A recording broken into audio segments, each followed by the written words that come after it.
এই যে হত্যাকাণ্ডের অনেক রকম মামলা হচ্ছে এখন, হত্যার মামলা, এইটার ব্যাপারেও আমি অন্তর্বর্তী সরকারের দৃষ্টি আকর্ষণ করতে চাই যে আপনার যেভাবে মামলা হচ্ছে এবং যাদের বিরুদ্ধে মামলা হচ্ছে, যেভাবে মামলা হচ্ছে, তার মধ্যে এমন সব ঘটনা ঘটছে যেগুলো পুরো মামলা কিংবা অপরাধীদের আড়াল করার মতো ঘটনা ঘটছে অনেক সময়।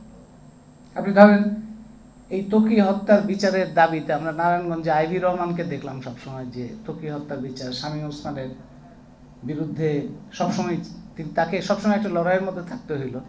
সেই আইভি রহমান যদি আমরা দেখি যে তার বিরুদ্ধে মামলা, তাহলে তো আমার মনে হবে যে শামীম ওসমানের কোনো ভূত কি এখানে এখন পর্যন্ত কোথাও আছে নাকি যে আইভি রহমানের বিরুদ্ধে মামলা দিচ্ছে। কিংবা চিকিৎসক ডাক্তার সামন্তলাল সেন জানি আমরা, এই ধরনের লোক যদি দেখা যায় যে শামীম ওসমান কিংবা শেখ হাসিনা কিংবা অন্য যারা বড় আকারের দুর্বৃত্ত, তাদের পাশাপাশি যদি এরকম পাইকারি হারে মামলা দেওয়া হয়, তাইলে পুরো এই যে বিচার কিংবা পুরো মামলার প্রক্রিয়াটা নিয়েই মানুষের মধ্যে একটা সংশয় বা সন্দেহ তৈরি হবে এবং সেটা ক্রেডিবিলিটি, যেটা গ্রহণযোগ্যতা, সেই গ্রহণযোগ্যতাকে ক্ষতিগ্রস্ত করবে। সেই জন্য সরকারের কাছে আহ্বান জানাই, এগুলির ব্যাপারে আপনাদের মনোযোগ থাকা দরকার। একটা মানে এগুলি কারা মামলা করছে, কিভাবে মামলা করছে, সেগুলো একটা জটিল বিষয়, কিন্তু সরকারের একটা মনোযোগ থাকা দরকার এবং আমাদের দায়িত্ব যেগুলি মনে করিয়ে দেওয়া, সেই দায়িত্ব থেকেই আমরা বলছি যে ব্যাপারে সরকার সতর্ক থাকবে।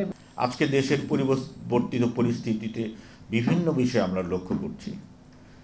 এই ওসমান পরিবারের হারিয়ে যাওয়া, রেখে যাওয়া, ফেলে যাওয়া তাদের যে ক্ষেত্রগুলো, অর্থনৈতিক যে উৎসগুলো, এগুলো দখলের জন্য রাজনৈতিক দল আজকে সেখানে নিজেরা আজকে লড়াইয়ে লিপ্ত করছে।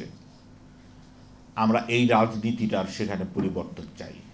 আজকে সরকারের কাছে আমাদের যে দাবি, সংস্কার মানে হচ্ছে ভেতর থেকে এই সংস্কার আমাদের করতে হবে।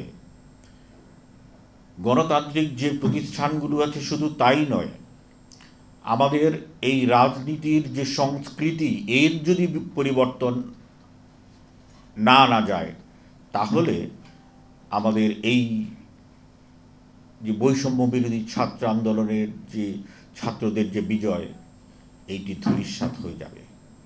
আমরা বারে আমরা চাই না আমরা আন্দোলন করে বিজয়ী হব, আবার তা সেখানে অন্য কেউ ছিনিয়ে নেবে, আমরা চাই না। তাই আমরা আশাবাদী হতে চাই যে আমরা আর ব্যর্থ হব না, পেছনে যাব না, আমরা সামনে অগ্রসর হতে চাই।